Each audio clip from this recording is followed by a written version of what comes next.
Olá, pessoal. Vamos dar continuidade à leitura e estudo desse livro, Redenção, de Edward C. Wharton, publicado e traduzido pela editora Vida Cristã. Hoje a gente vai fazer o capítulo 7 e também, consequentemente, o vídeo número 7 aí da minha playlist sobre esse livro, Leitura Redenção. E hoje o assunto é a lei e o evangelho. E diz o seguinte: ficou demonstrado que o homem necessita de redenção. Mas como se processa tal redenção? Este capítulo apresenta a diferença entre o sistema legalista de justificação e a justificação pela fé. O objetivo dessa lição é confirmar a necessidade que o homem tem de redenção, mostrando ser impossível a sua justificação sob um sistema legalista, e como se processa a redenção através do Evangelho. 1. O contraste entre a lei de Moisés e o Evangelho de Cristo. Romanos 1, versículo 16 e 17 diz o seguinte, abre aspas, pois não me envergonho do Evangelho, porque é o poder de Deus para a salvação de todo aquele que crê, primeiro do judeu e também do grego, visto que a justiça de Deus se revela no Evangelho de fé em fé, como está escrito, o justo viverá por fé, fecha aspas. Nesta declaração, o apóstolo faz um contraste entre os dois grandes sistemas de justificação apresentados na Bíblia, a lei e o evangelho. O evangelho é contrastado com a lei de Moisés. O significado da palavra evangelho é boas novas ou boas notícias. Se alguém perguntar quais são essas boas novas, a resposta é dada em duas partes. Primeiro, todo homem que estão sobre a lei estão condenados e incapacitados de justificar-se perante Deus por meio de seus próprios esforços. Veja a lição 5, a condenação universal. Essas são as notícias. Mas, a seguir, devido ao seu amor por nós, Deus providencia graciosamente a salvação através de Cristo. Efésios 2, versículo 4 e 5. Essa provisão pela graça constitui boas novas para o homem que crê em Deus e tem consciência de sua condição de pecadores e de seu insignificante poder. Ponto B. Salvação. É contrastada com a condenação de todos os homens sem Cristo. Não se trata de uma salvação temporária, como se alguém fosse salvo de seus pecados passados, mas não pudesse estar seguro de sua condição presente ou de seu destino futuro. Não somos, entre aspas, quase salvos, mas somos, entre aspas, totalmente salvos por Cristo. Hebreus 7, 25. E essas são boas notícias para os homens pecadores. Ponto C. Crença. A fé é contrastada com as obras da lei de Moisés. Na verdade, o que está sendo comparado aqui é o meio de obter justificação sobre os dois sistemas. Somos salvos da condenação por meio da fé em Cristo, pois somos incapazes de alcançar a justificação exigida pela lei através de obras meritórias. Ponto D. A justiça de Deus. É comparada à justiça do homem. A justificação é computada no Evangelho através da fé. O outro tipo de justificação deveria ser obtido pelo esforço humano, o que, naturalmente, era impossível. Vou ler agora esse quadrinho aqui. Está aqui, não sei se vocês conseguem ver. Diz assim, né? Antes da cruz de Cristo, a lei condena todos os homens, obra humanas. A a justiça do homem é insuficiente. E depois da cruz, o Evangelho salva os homens A fé em Cristo é o caminho, a justiça de Deus é imputada a todos os crentes. Para compreender como o homem pecador pode ser salvo pela justiça do Evangelho, mas não pela justificação da lei, entre parênteses, legalismo, é preciso conhecer 1. As exigências da lei e da graça, e 2. A fonte de poder a qual ele deve recorrer a fim de obter justificação debaixo de cada sistema.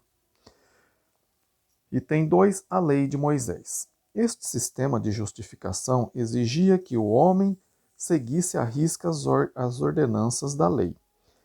Estará o homem à altura da tarefa? Consideremos o seguinte, 2 pontos. A. As ordenanças da lei.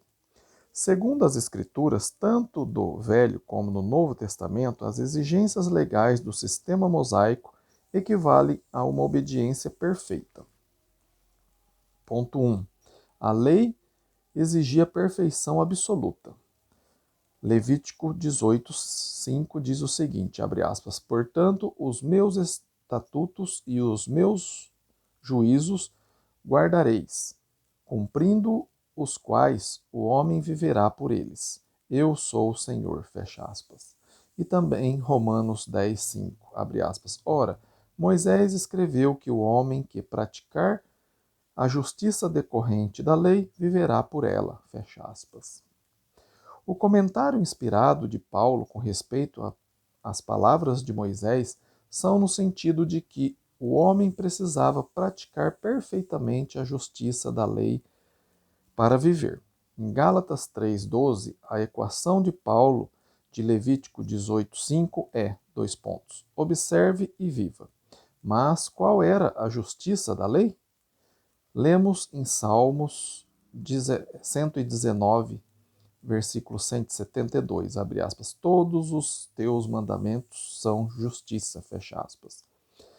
Isso se refere apenas à lei de Moisés e não à lei cristã de liberdade.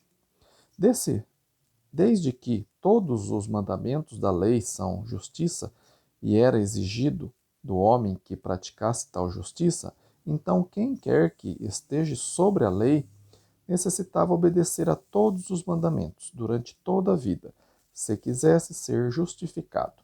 Isso equivale à obediência perfeita por toda a vida, caso o homem deseje alcançar a vida eterna. Ponto 2. Uma única transgressão condenava. Veja Deuteronômio 27, versículo 26, Gálatas 3:10 e Tiago 2:10. Tanto Paulo quanto Tiago, referindo-se a Deuteronômio 27, 26, concordam em que, abre aspas, qualquer que guardar toda a lei, mas tropeçar em um só ponto, se torna culpado de todos, fecha aspas.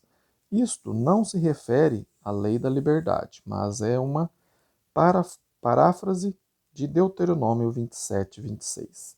A referência de Paulo em Gálatas, abre aspas, todos quantos, pois, são das obras da lei, estão debaixo de maldição, porque está escrito, maldito todo aquele que não permanece em todas as coisas escritas no livro da lei, para praticá-las, fecha aspas. É uma citação direta da mesma escritura.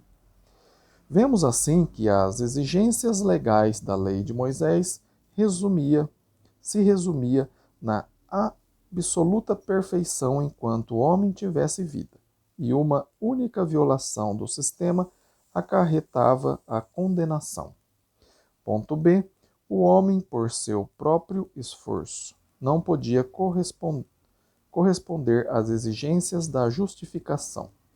Tanto Pedro como Paulo salientam 2 exemplos que mostram a impossibilidade do homem corresponder às exigências da lei. Seu propósito é esmagar a arrogância do homem que pensa poder alcançar a autojustificação. Entre parênteses, como em Lucas 18:9. E mostra a necessidade de um Salvador para remi-lo. 1. A nação de Israel. Os judeus alcançaram a justificação por sua própria lei. Leia cuidadosamente Romanos 9, 30 até 10, 3. Suas obras de obediência através de seus esforços próprios simplesmente não eram perfeitos, entre parênteses, sem pecado, como a lei exigia. Por mais que tentasse seus esforços para cumprir a lei, era inutilizado pelos seus pecados. Paulo apiedava-se de seus compatriotas por ignorarem a justificação divina pela fé em Cristo, enquanto ao mesmo tempo procuravam, entre aspas, estabelecer a sua própria justiça, tentando guardar exatamente a lei que já os condenava a todos como pecadores. A declaração inspirada de Pedro em Jerusalém, onde, abre aspas, alguns da seita dos fariseus que haviam crido, fecha aspas, estavam tentando impor a lei de Moisés aos gentios que tinham sido salvos como necessária a salvação. Atos 15, 1 e 5. Afirmava ser essa lei um jugo insuportável. Atos 15, 10. Suas exigências eram maiores do que o ser humano podia suportar. Enquanto a lei era, entre aspas, santa e o mandamento, entre aspas, justo e bom, Romanos 7, 12, o homem pecador não podia corresponder à perfeição dela exigida. Ponto 2. Saulo de Tarso. Depois da sua conversão, Paulo refletiu sobre a sua vida passada, de judeu sem Cristo, quando confiava em sua própria capacidade para guardar suficientemente a lei a fim de justificar-se perante Deus. Ele aprendeu, todavia, que para ser justo tinha de estar em Cristo, abre aspas, não tendo justiça própria, que procede de lei, fecha aspas, Filipenses 3:9. Descobriu também que sua própria justiça, isso é, a justiça que tentara obter sobre a lei por mérito próprio, não correspondia à exigência da lei. Escreve então aos Romanos, abre aspas, e o mandamento que me fora para a vida, verifiquei que este mesmo se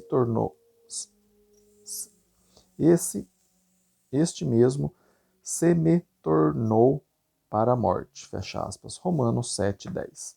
Apesar de ter tentado observar os mandamentos da lei, descobriu por experiência própria que não podia por si mesmo segui-los à risca com perfeição.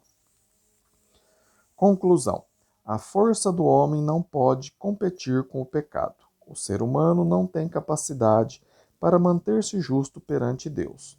Paulo declarou e Pedro insistiu no mesmo ponto. A lei de Moisés exigia perfeição por parte de homens imperfeitos. Dentre todas as nações dos judeus, dentre toda a nação dos judeus, nenhum sequer podia observar a exigência escrita da lei quanto à perfeita obediência. Assim sendo, caso o homem deva ser salvo, é preciso que Deus o faça. Sem a ajuda de Deus, o homem torna-se indefeso e sem esperança. Ele necessita da graça redentora, necessita de uma força maior do que a sua. Ponto 3. O Evangelho de Cristo conforme está expresso em Romanos 1, 16 e 17. Quando o homem finalmente compreender e aceitar a ideia de que, pelo seu sincero esforço próprio, não poderá justificar-se, tomará também consciência da sua necessidade de um poder maior do que o seu para salvar-se. O Evangelho se transformará assim em boas novas. O Evangelho representa boas novas para o homem carente, porque revela o poder e a justiça salvadora de Deus. 1. O poder de Deus para salvar. A ênfase deve ser dada ao poder de Deus em contraste com a fraqueza do homem. Veja 1 Coríntios 1, 18, 23 e 24. O homem precisa compreender, entre parênteses, através do ensino e pregação do Evangelho, que a cruz de Jesus foi o poder divino para realizar aquilo que ele, sozinho, nunca teria realizado. Como resultado, Paulo insiste, abre aspas, agora, pois, já nenhuma condenação há para os que estão em Cristo Jesus, fecha aspas, e passa a explicar por quê, abre aspas, porque a lei do Espírito da vida em Cristo Jesus se livrou da lei do pecado e da morte. Porquanto o que fora impossível à lei, no que estava enferma pela carne, isso fez Deus enviando o seu próprio Filho em semelhança de carne pecaminosa e no tocante ao pecado, e com efeito condenou Deus na carne o pecado. Fecha aspas. Romanos 8, de 1 a 3. Deus faz agora para nós aquilo que não podemos fazer. Ele condena o pecado na carne. Isto contrasta com a lei que condenava na carne os pecadores. Ponto 2. A justiça de Deus em contraste com a justiça carente do homem. Veja Romanos 5, 18 a 21, 1 Coríntios 1, 30 e 2 Coríntios 5, 21, Filipenses 3, 9. Filipenses 3, 9. No Calvário, Cristo obteve a nossa justificação e agora, perante o trono de Deus, mantém justificados aqueles que lhe são fiéis. B. A fé bíblica como condição necessária para receber o poder salvador de Deus. 1. A definição de fé abrange crença mental, confiança e obediência. Veja primeiro Tessalonicenses 2:13, Tiago 2:14 a 26. 14 a 26. Tiago diz que a simples crença intelectual em Cristo é inútil quando não envolve a obediência à sua vontade, expressa no Novo Testamento. 2. O objetivo da fé é Cristo Jesus. Esta ideia talvez seja mais bem expressa pelo termo confiança. Confiamos em que Jesus nos salva quando obedecemos à sua vontade. Veja Romanos 6, 17 e 18. Continuamos, então, a confiar nele para manter-nos salvos, enquanto preservamos em servi-lo fielmente. Romanos 6, 22, 2 Coríntios 5, 14 e 15. Servir fielmente a Jesus não equivale a servi-lo perfeitamente. Seu sangue purificador continua a salvar-nos enquanto andamos na luz da sua palavra. 1 João 1, 7. Apesar de continuarmos a andar na luz, não devemos cometer pecado, mas lutar contra ele. Nossa confiança está nele para manter-nos puros, enquanto o servimos através de uma vida imperfeita. Esta a mensagem de Marcos 16, versículo 15 e 16. Agora eu vou ler esse quadro aqui, que está aqui. Deixa eu ver se dá para ampliar aí e ver. Diz assim, antes da cruz, né, a lei, um jugo insuportável. O poder do homem. Levítico 18, 5. Pratique e viva. Romanos 10, 15. Pratique a justiça da lei e viva. Salmo 19, 172. Todos os mandamentos, justificação. Deuteronômio 27, 26. Guardar toda a lei. Gálatas 3, 10. Uma só transgressão. Tiago 2, 10. Condena. Os judeus, Romanos 9, 30 até 10, 3. Justiça própria. Saulo de Tarso, Filipenses 3, 9. Porém, Romanos 3, 9 a 10, não há justo. Romanos 3, 23, todos pecaram. Aí tem a cruz. Do outro lado, o Evangelho revela o poder de Deus para salvar. A justiça de Deus imputa pela imputada pela fé em Cristo.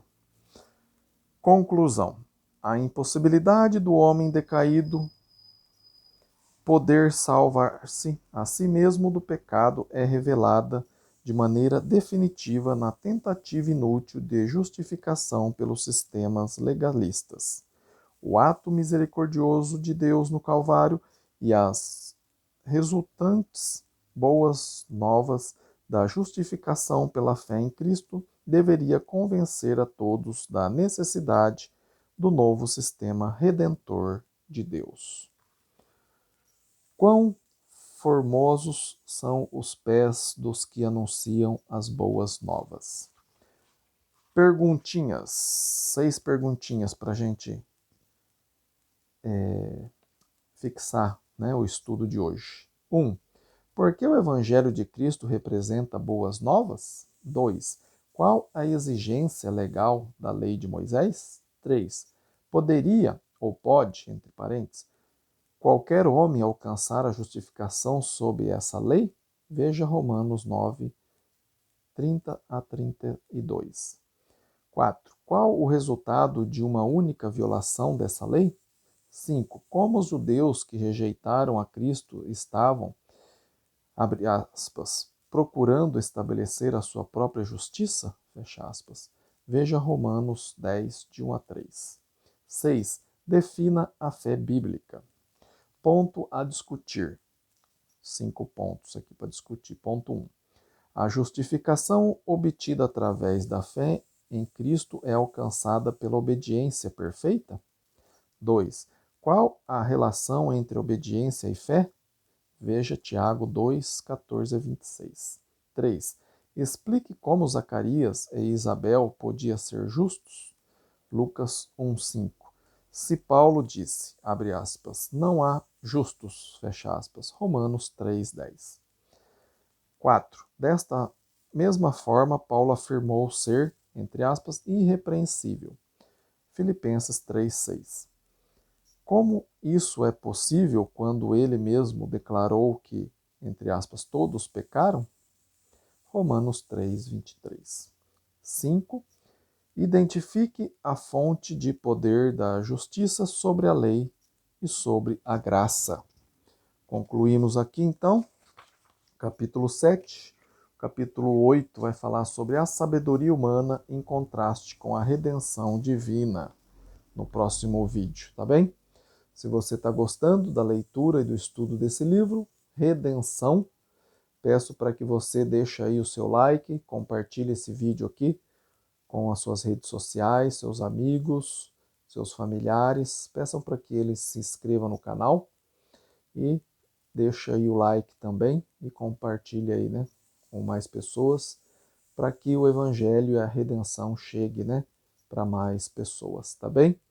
Agradeço o tempo que você tem investido aí em aprender a palavra de Deus e tenho certeza que Deus também tem se alegrado aí com o tempo que você tem investido, tá bem? Se ficou alguma dúvida do que eu li aqui hoje, falei aqui hoje, peço para que você escreva para o meu e-mail. Meu e-mail está aí na descrição do vídeo, é ronaldozm@gmail.com. Terei o maior prazer de sentar, estudar a Bíblia com você. Se você mora longe, a gente pode fazer isso também por videochamada, tá bem? Muito obrigado, fiquem com Deus e até o próximo vídeo. Amém?